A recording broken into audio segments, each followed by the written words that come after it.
மக்கள் அவருடைய காரியங்களை குறை வரும்போது இந்த பட்டணம் 40 நாளில் கவிழ்க்கப்படும் சொல்லும்போது அந்த மனிதர்கள் கர்த்தரை தேடினார்கள்.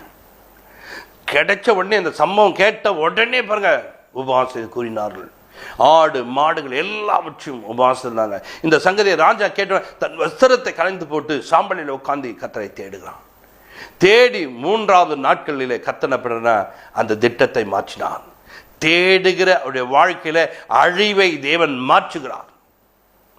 ஆனா யோனா கஷ்டப்படுறார். நீங்க இப்படி செய்வீங்கன்னு தெரியும், நீங்க இப்படி செய்வீங்கன்னு தெரியும், நீங்க இப்படி மாத்துவீங்கன்னு தெரியும், இப்படி பண்ணுவீங்கன்னு தெரியும். பாத்தீங்களா, தேடுறவங்க யாரா இருந்தாங்க, தேடுகிறவருடைய வாழ்க்கையில நன்மை செய்ய காத்து கொண்டிருக்கிறார். தேடுகிறவருடைய வாழ்க்கையில அற்புதம் செய்வார். தேடுகிற ஒரு மனிதனை தேவன் தேவைகளை சந்திக்கிறார். இளையகுமாரன் தூரமாய் போனான். அவன் பாருங்க தேட ஆரம்பிச்சான். தகப்பனை தேடுறான், பரத்துக்கு தேடுறான். அப்பா